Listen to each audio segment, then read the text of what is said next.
वकील कपिल सांगला जी भी जुड़ गए हैं। कपिल जी, बहुत स्वागत है न्यूज नेशन पर। सर, अभी जो गुजरात हाईकोर्ट की तरफ से झटका मिला है राहुल गांधी को, इस केस को आप कैसे देख रहे हैं? आपका रिएक्शन इस पर सबसे पहले। देखिए, ऐसा है कि इसमें दो बड़ी इंपॉर्टेंट बात है।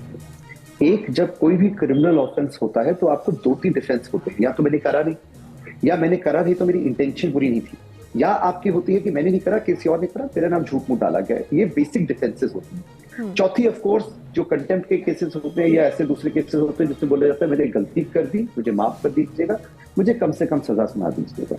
राहुल गांधी जी की जो टीम थी, मैं पहले बोल चुका हूँ, इसमें से कोई भी डिफेंस नहीं लिया था। उन्होंने कहा नहीं, हम इन मोदी जी को नहीं कह रहे थे, हम तो दूसरे मोदी जी को कह रहे थे, तो इनको क्या पड़ी। ये कोई डिफेंस नहीं हुआ ना। अगर आप एक कम्युनिटी के बारे में कुछ कहते हैं तो आप ये नहीं बोलते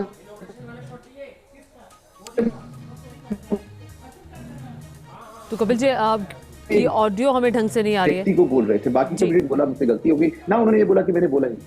आपको आवाज आ रही है? ठीक है, आप कहिए, बिल्कुल आवाज आ रही है जी।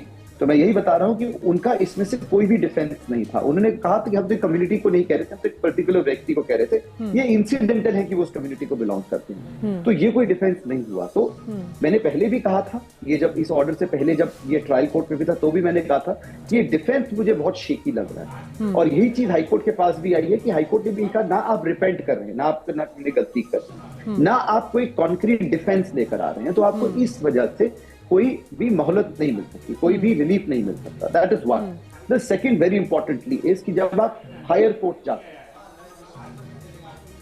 तो आप उधर किस पॉइंट पे लेकर जा रहे होते हैं। आप चैलेंज कर रहे हैं ट्रायल कोर्ट को कि जी ट्रायल कोर्ट मालाफाइड है, किसी दबाववश उन्होंने ये ऑर्डर दिया है। ये तो कोई भी, I mean, unless and until आपके पास कोई बहुत तगड़ा एविडेंस तो कोई भी नहीं मानेगा। तो this is what I want to से।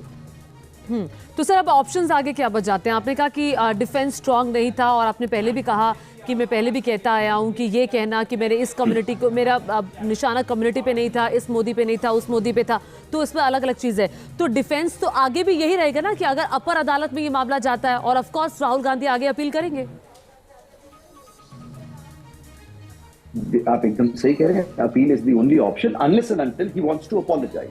देखिए, उसमें क्या होता है, आपका कंडक्ट देखा जाता है। क्या आपने पहले भी ऐसी स्टेटमेंट्स दी है जो किसी पर्टिकुलर कम्युनिटी या नेशन या एक पर्टिकुलर सेगमेंट या सेक्टर को ठेस पहुंचा रही है? क्या आपने कभी भी ऐसी चीजें बोली हैं जो मालाफाइडली किसी भी व्यक्ति को नीचा दिखा रहे हैं?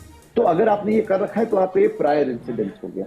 अगर अब वो नहीं है तो अगर आप सॉरी भी बोल देते हैं, आप बोलते हैं मुझसे गलती होगी, मेरा ये इंटेंशन नहीं था, इसलिए